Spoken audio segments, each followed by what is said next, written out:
नमस्कार दोस्तों, स्वागत है आपका अपने YouTube चैनल पर जिसका नाम है DDVRJ।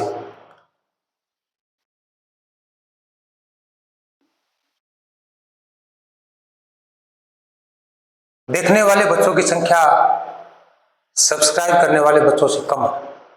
इसका मतलब ये हुआ कि देखने वाले ज़्यादा हैं और सब्सक्राइब करने वाले कम हैं।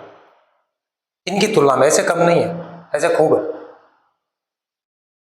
पर उनसे अनुरोध है कि आप इस चैनल को सब्सक्राइब करें, शेयर करें और लाइक करें। आज का जो अपना वीडियो है वो वीडियो संत लोक देवता लोक देवी इनका है और इसमें हमने शुरू किया था संत दादू दयाल। दादू दयाल ने दादू संप्रदाय की स्थापना की थी, अर्थात इनके अनुयायी जो थे उन्होंने की थी, पर देन जो थी वो दादू दयाल की थी। दादू दयाल 1544 ईस्वी में जन्मे और 1603 ईस्वी में इनका देहांत हो गया। अब हमने दादू दयाल के बारे में, दादू संप्रदाय के बारे में बहुत सारी बातें जो है पिछले वीडियो में देखी थी, चर्चा की थी। अब उससे आगे चलते हैं और आज जो अभी देखना है वो ये है कि दादू संप्रदाय जो है उनकी उपशाखाएं कौन कौन सी हैं। दादू संप्रदाय की उपशाखाएं, तो अभी दादू संप्रदाय की उपशाखाएं कितनी है? 6। कितनी उपशाखाएं हैं? 6 है। उसमें कौन कौन सी है? खालसा है, नागा है, उत्तरादेव स्थानधारी है, खाकी है, विरक्त है और निहंग है। तो पहले चर्चा करते हैं हम उपशाखा खालसा की।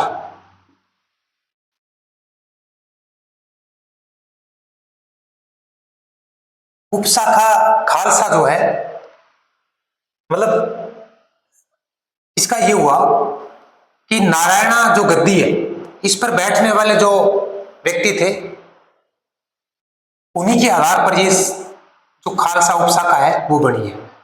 ठीक है, तो इस खालसा उपशाखा के जो संस्थापक थे उनका नाम था गरीबदास। क्या नाम था? गरीबदास। खालसा उपशाखा के संस्थापक थे गरीबदास और ये जो थे ना, ये दादू दयाल के बड़े पुत्र थे। दादू दयाल के बड़े पुत्र थे। दादू दयाल के मरने के बाद, देह त्यागने के बाद नारायणा शाखा के ऊपर गरीबदास जी जो हैं ये विराजमान हुए और इन्होंने आचार्य परंपरा चलाई। कौन सी परंपरा चलाई? आचार्य परंपरा। और आगे चलकर इसी आचार्य परंपरा को खालसा के नाम से जाना जाने लगा। ठीक है, तो खालसा, इसके संस्थापक कौन है? गरीबदास जी। गरीबदास जी कौन है? बड़े पुत्र है किनके? दादू दयाल जी के। और इन्होंने एक परंपरा चलाई, वो थी आचार्य परंपरा, और इसी आचार्य परंपरा का नाम क्या पड़ गया? खालसा उपशाखा। ठीक है, अब इनका जो प्रमुख केंद्र है खालसा का, जो प्रमुख खालसा शाखा का जो प्रमुख केंद्र है वो है नारायणा में। और नारायणा आपको पता ही है कहां पर है? जयपुर में। नारायणा है जयपुर में। ठीक है भाई, पहला क्लियर। दूसरा देखते हैं नागा। नागा जो शाखा है उसके संस्थापक है सुंदरदास जी। क्या नाम है? सुंदरदास जी। नारायणा शाखा के, नागा शाखा के जो संस्थापक है उनका नाम है सुंदरदास जी। अब देखो, इसमें एक मुख्य बात यही है, इस शाखा के अंदर जो व्यक्ति है, जो लोग हैं, वो कृषि और व्यापार करने वाले होते हैं और साथ में क्या करते हैं? हथियार भी रखते हैं, हथियार रखने वाले। संस्थापक कौन है? सुंदरदास जी। विशेष बात क्या है? कृषि करने वाले लोग हैं, इसमें व्यापार करने वाले हैं और साथ में क्या करते हैं? हथियार भी रखते हैं। अगली बात करते हैं नंबर 3 की उत्तरादे व स्थानधारी। उत्तरादे व स्थानधारी जो देखो, उत्तरादे का मतलब अपनी दिशा की बात ही है इसमें, और स्थानधारी का मतलब है जिन्होंने जो स्थान ग्रहण कर लिया वो उस स्थान के हिसाब से इनका नाम पड़ा है। ठीक है, तो उत्तरादे व स्थानधारी है, इनके संस्थापक थे बनवारी दास जी। क्या नाम था? बनवारी दास जी। और बनवारी दास जी थे ना, ये थे दादू दयाल के शिष्य। दादू दयाल के क्या थे? ये शिष्य थे। ठीक है, अब इन्होंने क्या किया, राजस्थान को छोड़ दिया इन्होंने, और राजस्थान को छोड़ने के बाद ये कहां गए थे? हिसार। और हिसार में एक गांव है रतिया। रतिया गांव है, वो कहां पर है? हिसार में। और ये कहां, हिसार कहां है? हरियाणा में। और यहां पर उन्होंने क्या कर ली? अपनी गद्दी स्थापित कर ली। कहां पर? बनवारी दास जी जो है ये दादू दयाल के शिष्य थे, और ये उत्तरादे व स्थानधारी जो उप शाखा है इसके संस्थापक हैं, और इन्होंने रतिया हिसार में अपनी गद्दी क्या की थी? स्थापित की थी। ठीक है, अब इनकी जो पहुंच है वो कहां पर है? हरियाणा और पंजाब में। राजस्थान में नहीं है ये राजस्थान में नहीं है, क्योंकि तो इन्होंने अपना स्थान क्या कर दिया था? यहां से छोड़ दिया था। राजस्थान से स्थान इन्होंने अपना छोड़ दिया, और छोड़ने के बाद ये कहां चले गए? हरियाणा और पंजाब में। ठीक है, तो उत्तरादे व स्थानधारी। इसके बाद बात करते हैं, नंबर अगला है, उसका नाम है खाकी। खाकी, खाकी एक कलर है, एक कलर है खाकी, और इनकी शाखा भी क्या है? खाकी। इसका नाम खाकी है। अब ये क्या करते हैं भाई? ये खाकी उप शाखा को मानने वाले इसके अनुयायी जो है वो अपने शरीर पर क्या लगाते हैं? भस्म लगाते हैं। भस्म, अपने शरीर पे भस्म लगा देते हैं। ठीक है, और लंबी लंबी जटाएं रखते हैं, लंबे लंबे बाल, बाल काटते नहीं है, लंबे लंबे बाल रखते हैं, और खाकी कलर के वस्त्र पहनते हैं। कौन से कलर के वस्त्र पहनते हैं? खाकी कलर के, और इसी के कारण इसका नाम क्या पड़ गया? खाकी उपशाखा। तो इसकी विशेषता भाई 3 है। क्या है? शरीर पर क्या लगाते हैं? भस्म लगाते हैं, जटा पे लंबे लंबे बाल, जटा, और खाकी वस्त्र पहनने वाले वो खाकी में। ठीक है भाई, अगली बात करते हैं विरक्त। नंबर 5 है विरक्त। इसमें क्या होता है? घुमक्कड़ दादूपंथी जो है, जो गृहस्थियों को उपदेश देते हैं, उनको क्या कहा गया? विरक्त। घुमक्कड़, घूम घूम के घुमक्कड़ दादूपंथी गृहस्थी, मतलब जो घर में जो लोग रहते हैं, या जो गांवों में शहरों में अपने परिवार के साथ रहने वाले लोग हैं, गृहस्थी जीवन यापन करने वाले लोग हैं, उनको क्या देते थे? उपदेश देते थे, और इसी को क्या कहा गया? विरक्त कहा गया। तो ये शाखा कौन सी बन गई? विरक्त शाखा। आगे की बात करते हैं निहंग। निहंग में गुमंतु। गुमंतु का मतलब वही है जो इसमें है, इनका काम है वही काम इनका है, पर इसमें अंतर थोड़ा सा ही है कि ये गृहस्थी जो लोग थे ना उनको उपदेश देते थे, बाकी ये उपदेश मतलब इनका काम क्या था? बस घूमते रहना, घूमते रहना का काम था। तो ये गुमंतु का मतलब क्या हो गया? घूमते रहने वाले। निहंग, हथियार ये भी रखते थे, हथियार ये भी रखते हैं। ठीक है भाई, तो ये दादू संप्रदाय की उपशाखाएं हैं, कितनी हैं? 6 हैं। आपको यदि इसका स्क्रीनशॉट लेना हो तो आप ले सकते हो।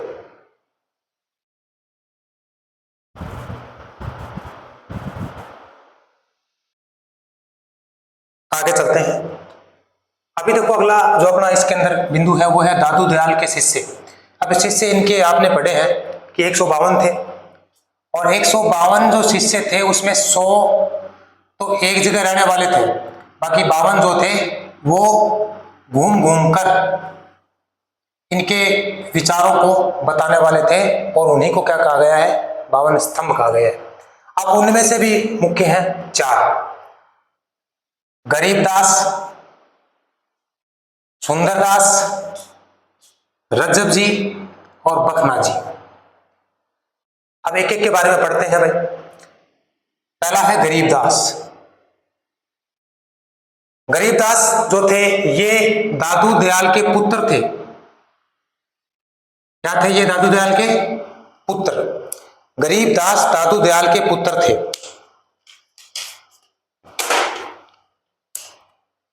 तो पहली बात तो ये आ गई इसके अंदर, दादू दयाल के पुत्र गरीबदास। और दादू दयाल जो थे उनके देहांत के बाद नारायण की गद्दी पर बैठने वाले व्यक्ति जो थे वो यही थे। कौन? गरीबदास। नारायण की गद्दी पर बैठने वाले दादू दयाल की मृत्यु के बाद, ठीक है। और इनकी जो प्रमुख रचनाएं हैं वो रचनाएं हैं साखी पद, आध्यात्म बोध, अनभे प्रबोध। कई बार पूछा जाता है कि इनकी रचनाएं हैं कौन कौन सी हैं, और इन रचनाओं में कोई भी या तो तीनों नाम दे देगा, उपरोक्त सभी दे देगा, या कोई एक दे देगा, या किसी रचना का साखी पद निम्न में से किसकी रचना है, तो गरीबदास जी की रचना है। तो गरीबदास जी पुत्र थे दादू दयाल के, नारायण गद्दी बैठने वाले पहले व्यक्ति थे। दादू दयाल के बाद रचना साखी पद, आध्यात्म बोध और अनभे प्रबोध। अब बात करते हैं दूसरे की, उनका नाम है सुंदरदास। ये क्या थे? इनके शिष्य, ठीक है। इनका जन्म हुआ 1596 ईस्वी में। किनका? सुंदरदास जी का। कहां पर हुआ? दौसा में। 1596 ईस्वी में इनका जन्म हुआ दौसा में। और किनके घर हुआ? तो इनके पिता के नाम के रूप में परमानंद खंडेलवाल ब्राह्मण, इनके घर हुआ 1596 में दौसा में। और कहां पर हुआ? परमानंद खंडेलवाल जी जो थे इनके घर में हुए थे। ये दादू के शिष्य थे। कौन? सुंदरदास जी, ठीक है। अब इन्होंने नागा संप्रदाय की स्थापना की थी। अभी संप्रदाय आपने पढ़े हैं, उपशाखाएं पढ़ी थी, उसके अंदर इनका नाम था। तो नागा संप्रदाय की स्थापना करने वाले कौन है? सुंदरदास जी, ठीक है। इन्होंने 42 ग्रंथों की रचना की। अब ये भी पूछा जाता है कई बार, सुंदरदास जी द्वारा कितने ग्रंथों की रचना की गई? कितने? 42, ठीक है। अब इन 42 ग्रंथों में मुख्य कौन कौन है? टोटल 42 नाम याद करने की आवश्यकता नहीं है, जो मुख्य हैं उन्हीं के नाम याद करने हैं और वहीं से प्रश्न बनते हैं। तो पहला है सुंदर विलास। देखो नाम सुंदरदास जी है तो इसमें भी सुंदर है, तो सुंदर विलास। दूसरा है सुंदर ग्रंथावली, सुंदर ग्रंथावली। उसके बाद है ज्ञान समुद्र, उसके बाद है सुंदर सार। सुंदर विलास, सुंदर ग्रंथावली, ज्ञान समुद्र, सुंदर सागर। और इनका उपनाम क्या है? मतलब राजस्थान में इनको सुंदरदास जी को दूसरे नाम से भी जाना जाता है, और उनका नाम क्या है? राजस्थान के शंकराचार्य। राजस्थान के शंकराचार्य के नाम से भी जाना जाता है किनको? सुंदरदास जी को। और इनकी मृत्यु कब हुई? 1707 ईस्वी में। सुंदरदास जी का जन्म 1596 में और 1707 ईस्वी में इनकी मृत्यु हो गई। और कहां पर हुई? सांगानेर में। और सांगानेर कहां है? जयपुर में। आगे चलते हैं नंबर 3 पे। रज्जब जी, प्रमुख शिष्यों में इनका शुमार है। जन्म कब हुआ? जन्म हुआ 16वीं शताब्दी में। और स्थान कहां है? पठान पटवार सांगानेर। वो भी बात आएगी जयपुर की।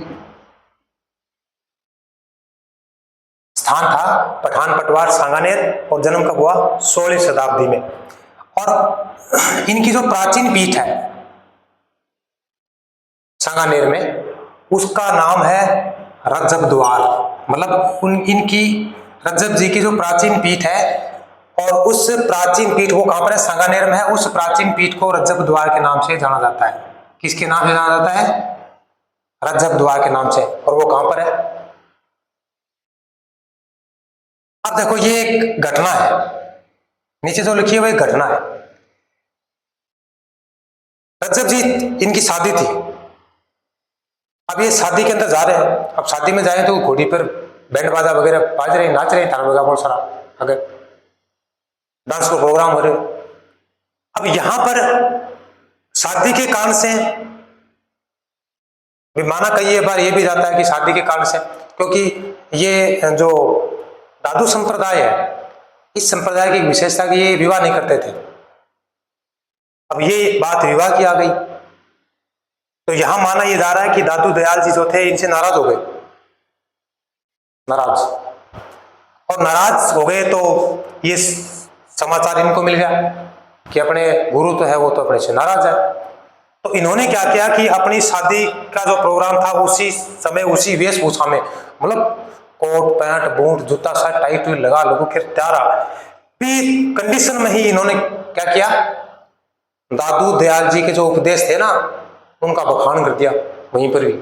और जब तक ये जिंदा रहे ना तब तक ड्रेस वो की वो शादी वाली चेंज नहीं करनी का, मतलब बंदड़ो बन के रहनो, बंदड़ो बन के रहा। लास्ट तक बात यह है बींद बन के रहा, और बींद बनड़ा के करो उपदेश दियो कौन है, रजब जी।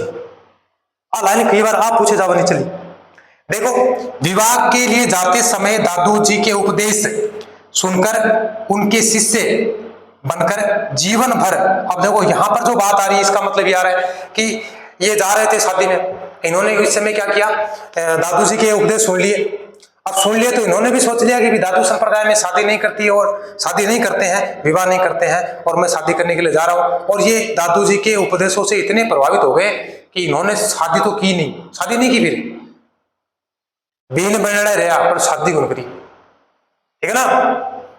तो दूल्हे के वेश में रहे जीवन भर, दूल्हे के वेश में रहते हुए दादू जी के उपदेशों को बखान करते रहे, दादू जी के उपदेशों का बखान करते रहे जीवन भर, शादी कौन करी। ब्याम जा रहा, जाता जाता सुन लियो उपदेश, ये भी कर लियोगे, मतलब ब्याम जा रहा बीन बन रहा घोड़ी पर चढ़ रहा है, और घोड़ी पर चढ़ रहा बैंड बाजा बाज रहे, अपना भाई ला थम्सअप लिया नाचन लाग रही, थम्सअप ले रखी है, जानता होगा थम्सअप में क्या क्यों करियो, लिया नाचन लाग रही, और थे मतलब भी टाइम नट जाओगे। दादू जी का उपदेश हमें बता दी, आप पापा जी का उपदेश कौन माना भी जान, आप पापा जी का उपदेश कौन माना बैठा है, दादाजी का कौन माना, आप लगा दादू जी का कट माना, निठा से तो विध लगी है, और आपा जाके कहते नो नो आपा कौन करो, आपने करना भी कोई नहीं है, आपा दानो ही है बेटा। हाँ ठीक है। इनकी रचना क्या है, इनकी रचना है रजब वाणी, इनकी रचना है रजब वाणी और सरवंगी, दो हैं भाई ये। तो ये रजब जी हो गए, जन्म 1600 शताब्दी में, स्थान सांगानेर पठान में। प्राचीन पीठ इनकी जो थी, इनका नाम क्या जाना जाता है या किस नाम से पुकारा जाता है, रजब द्वार के नाम से। वो कहां पर है, सांगानेर में। सांगानेर कहां है, जयपुर में। विवाह के समय जब जा रहे थे तब दादू जी के उपदेश सुन लिए थे इन्होंने, और उसके बाद उसी समय इन्होंने विवाह का दिमाग से निकाल दिया कि शादी नहीं करनी है, और जीवन भर जब तक ये जिंदा थे तब तक अपने विवाह वाला जो पोशाक थी ना, उसी पोशाक में इन्होंने बापूजी के दादू जी के जो उपदेश थे उनका बखान ये करते रहे अपने जीवन भर। इनकी रचनाएं हैं रजबवाणी और सरवंगी। अब लास्ट है, वैसे तो लास्ट नहीं है पर मुख्य में लास्ट है, चौथा, क्या नाम है, बखना जी। बखना जी है, ठीक है। इनका जन्म हुआ था 1543 ईस्वी में, और देखो दादू जी का जन्म कब हुआ, 1544 में। इसका मतलब ये उनसे बड़े हैं, फिर भी शिष्य हैं। देखो शिष्य और गुरु, इसमें उम्र का कहीं कोई मतलब नहीं होता, उम्र का कोई मतलब नहीं है।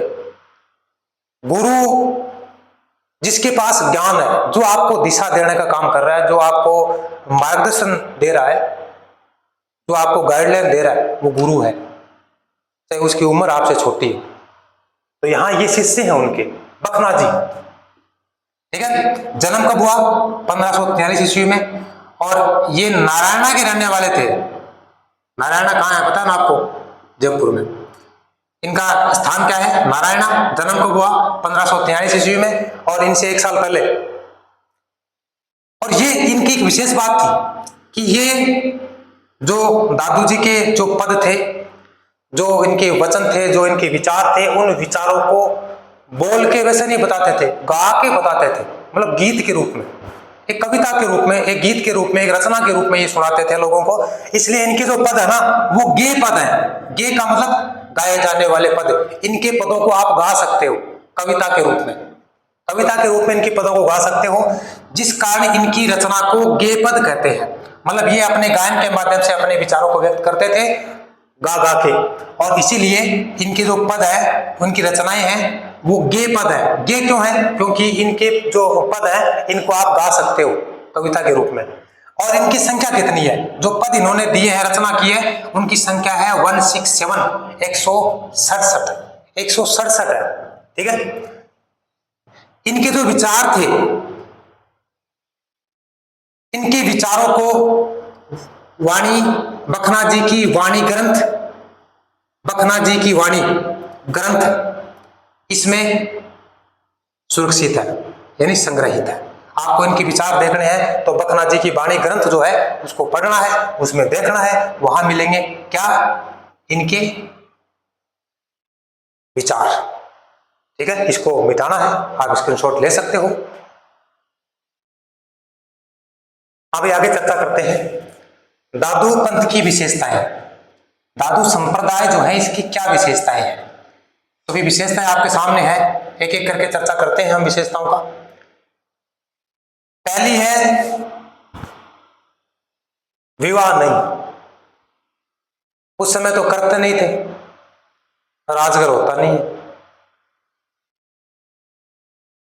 इस पंथ के जो लोग थे उनकी बात यह थी कि उनको विवाह नहीं करना है।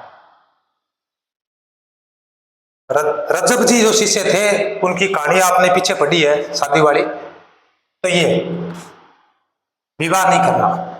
अब विवाह नहीं करेंगे तो बात तो पुत्र की तो अपने आप ही आ गई, पुत्र कहां से आना है? तो पुत्र क्या करेंगे? गोद लेंगे। गोद लेने का मतलब ये नहीं है आया गोदी उठा लेवा। गोद लेने का मतलब यह है कि किसी दूसरे के पुत्र को अपनाना। ठीक है। अब देखो जो हिंदू संस्कृति करती है उसमें से इन्होंने बहुत सारी चीजों की अवहेलना की है। उसमें है तिलक नहीं लगाना, माथे पे तिलक नहीं लगाते। ठीक है। माला नहीं पहनते, गले में माला नहीं पहनेंगे। चोटी नहीं रखेंगे, चोटी नहीं रखनी, चोटी नहीं रखते। सब जो है उसको जलाते नहीं है, न ही उसको दफनाते हैं, मतलब न ही तो जमीन में गाड़ते हैं और न ही उसको अंतिम संस्कार के रूप में अग्नि में छोड़ देते हैं। ऐसा नहीं करते। क्या करते हैं? जंगल में जो देह है, मृत शरीर है, उसको जंगल में छोड़ देते हैं और जंगली जानवर जो भी है उनको खा जाते हैं। तो सबको कहां छोड़ते हैं? जंगल में। ठीक है। चोटी रखते नहीं, सबको जंगल में छोड़ देते हैं। और सत्य राम का अभिवादन, जब ये दादू पंथी आपस में मिलते हैं तो सत्य राम का अभिवादन करते हैं आपस में। जैसे हम बोलते हैं गुड मॉर्निंग, गुड इवनिंग, जो भी बोलते हैं, तो ये आपस में जब मिलेंगे तो क्या बोलेंगे? सत्य राम। और वर्तमान में तो क्या है? छूट गई राम रूमी, छूट गया नमस्कार, हाथा ना पकड़ ले झटका मारे 3-4। आजकल तो कोई कुछ नहीं है, हाथ हाथ पकड़ पकड़ के बस झटका मारना ही और राम रूमी खानी खत्म है। ठीक है। सत्य राम का अभिवादन, आपस में मिलेंगे, सत्य राम नाम को बोल के मिलेंगे। और इनका सत्संग स्थल जो है, जहां ये सत्संग करते हैं, सत्संग होता है, उसको क्या बोला जाता है? अलख दरीबा। अलख दरीबा। ठीक है। मूर्ति पूजा का विरोध किया, क्योंकि ये कौन से हैं? निर्गुण भक्ति के संत हैं। तो भाई इन्होंने क्या किया? मूर्ति पूजा का विरोध किया। और हिंदू मुस्लिम एकता पर बल दिया कि हिंदू मुस्लिम जो है वो एक हो, एक रहे, इस पर इन्होंने बल दिया है। गुरु शिष्य परंपरा जो है इसको इन्होंने चालू रखने का काम किया है। माना है कि गुरु शिष्य परंपरा जो है वो कायम रहनी चाहिए, होनी चाहिए।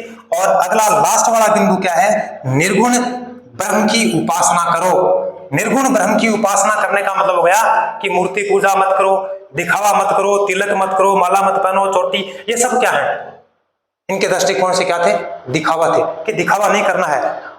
निर्गुण निराकार ईश्वर है, उसकी पूजा करो, उसकी उपासना करो, आपको मिलेगा। तो ये क्या है? इनकी विशेषताएं हैं। आप चाहो तो इनका भी स्क्रीनशॉट ले सकते हो। देखिए अभी अगला आत्मा बिंदु है, ज्यादा बड़ा नहीं है, छोटा सा ही है। दादू पंथ के पंच तीर्थ, दादू पंथ के पंच तीर्थ, दादू पंथ के 5 तीर्थ कौन कौन से हैं? तो अभी आपके सामने इनकी चर्चा करने वाले हैं। कौन कौन से हैं पंच तीर्थ? पहला है कल्याणपुर। कल्याणपुर कहाँ है? जयपुर में। ये टोटल जयपुर में ही है, 500 के 500 ही, सबके सब जयपुर में ही है। अब स्थान का नाम देखो आप, पहला है कल्याणपुर, दूसरा है नारायणा, दूसरा कहाँ है? नारायणा, ये भी कहाँ है? जयपुर में। तीसरा बेराना, बेराना की पहाड़ियां, नाम सुना ना? अंतिम बेराना की पहाड़ियां, ये नाम आपने सुना है तो बेराना, ये कहाँ है? जयपुर में। अंतिम जो इनकी बेराना की पहाड़ियां जयपुर। अब जब ये दादू दयाल जी अपने देह को त्याग चुके थे तो इनकी जो देह थी उनको बेराना स्थान जो है वहीं पर रखा गया था, तो ये भी इनका त्रिस्थल है। इसके बाद है सांबर, सांबर भी कहाँ है? जयपुर में। और फिर है 5वां है आमेर, ये भी कहाँ है? जयपुर में। तो भी 5 तीर्थ, पंच तीर्थ के नाम से इनको जाना जाता है। इनका भी आप स्क्रीनशॉट ले सकते हो। वैसे अभी वीडियो का अंत करते हैं और नेक्स्ट अगले वीडियो के अंदर एक इनकी जीवनी के बारे में एक चर्चा जो थी, जो पहले अध्याय में की थी मैंने, एक चार्ट के रूप में आपके सामने प्रस्तुत की जाएगी। फिर हम चलेंगे अगले दूसरे संप्रदाय की तरफ। तब तक के लिए आप वीडियो को देखते रहें, शेयर करते रहें, सब्सक्राइब करते रहें। जय हिंद, जय भारत।